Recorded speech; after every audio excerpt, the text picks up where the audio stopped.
قوم امیر علیہ السلام، نہج البلاغہ۔ بسم اللہ الرحمن الرحیم۔ خطبہ نمبر 21 آپ کی سماعتوں کی نظر۔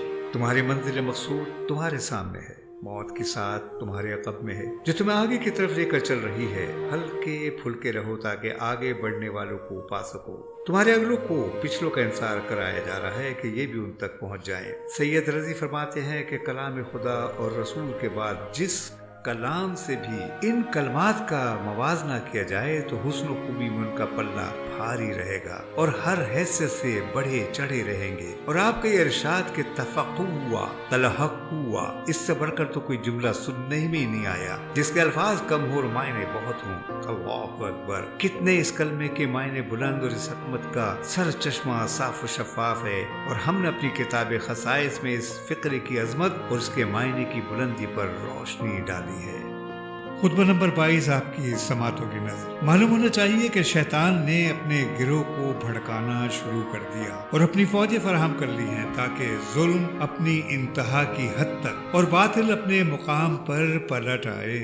خدا کی قسم، انہوں نے مجھ پر کوئی سچا الزام نہیں لگایا اور نہ انہوں نے میرے اور اپنے درمیان انصاف برتا۔ وہ مجھ سے اس حق کا مطالبہ کرتے ہیں جسے خود ہی انہوں نے چھوڑ دیا، اور اس خون کا عوض چاہتے ہیں جسے انہوں نے خود بہایا ہے۔ اب اگر اس میں ان کا شریک تھا تو پھر ان میں ان کا بھی تو حصہ نکلتا ہے، اور اگر وہی اس کے مرتکب ہوئے ہیں تو میں انہیں پھر اس کی سزا بھی صرف انہی کو بھگتنا چاہیے۔ جو سب سے بڑی دلیل وہ میرے خلاف پیش کریں گے وہ انہی کے خلاف پڑے گی۔ وہ اس ماں کا دودھ پینا چاہتے ہیں جس کا دودھ منقطع ہو چکا ہے، اور مری ہوئی بدعت کو پھر سے زندہ کرنا چاہتے ہیں۔ اف، کتنا نامراد یہ جنگ کے لیے پکارنے والا ہے۔ یہ ہے کون جو للکارنے والا ہے، اور کس مقصد کے لیے اس بات کو سنا جا رہا ہے؟ اور میں تو اس میں خوش ہوں کہ ان پر اللہ کی حجت تمام ہو چکی ہے اور ہر چیز اس کے علم میں ہے۔ اگر ان لوگوں نے اطاعت سے انکار کیا تو میں تلوار کی باڑ ان کے سامنے رکھوں گا، جو باطل سے شفا دینے اور حق کی نصرت کے لیے کافی ہے۔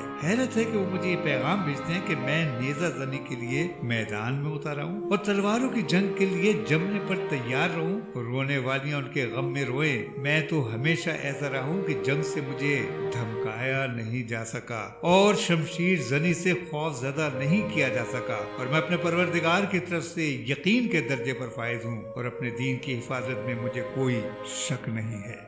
خطبہ نمبر 23 آپ کی سماعتوں کی نظر۔ ہر قسم کے مقسوم میں جو کم یا زیادہ ہوتا ہے اسے لے کر فرمان قضا آسمان سے زمین پر اس طرح اترتے ہیں جس طرح بارش کے قطرات۔ لہذا اگر کوئی شخص اپنے کسی بھائی کے اہل و مال و نفس میں فراوانی و وسعت پائے تو یہ چیز اس کے لیے کبیدگی خاطر کا سبب نہ بنے۔ جب تک کوئی مرد مسلمان کسی ایسی ذلیل حرکت کا مرتکب نہیں ہوتا کہ جو ظاہر ہو جائے تو اس کے تذکرے سے اسے آنکھیں نیچی کرنی پڑے، اور جس سے ذلیل آدمیوں کی جرت بڑھے، وہ اس کامیاب جواری کے مانند ہے جو جوئے کے تیروں کا پانسا پھینک کر پہلے مرحلے میں ایسی جیت کا متوقع ہوتا ہے جس سے اسے فائدہ حاصل ہو، اور پہلے نقصان ہو بھی چکا تو وہ دور ہو جائے۔ اسی طرح وہ مسلمان جو بددیانتی سے پاک دامن ہو، دو اچھائیوں میں سے ایک کا منتظر رہتا ہے، یا اللہ کی طرف سے بلاوا آئے تو اس شکل میں اللہ کے یہاں کی نعمت ہی اس کے لیے بہتر ہے، اور یا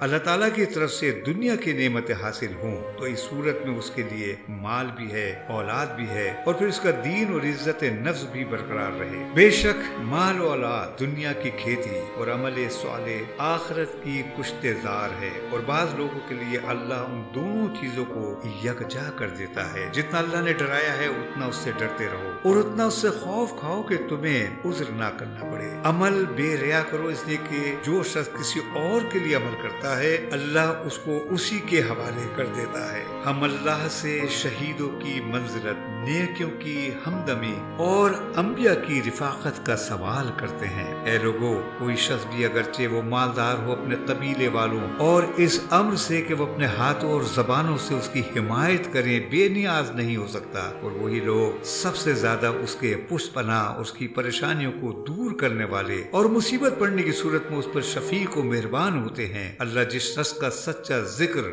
خیر لوگوں میں برقرار رکھتا ہے تو یہ اس مال سے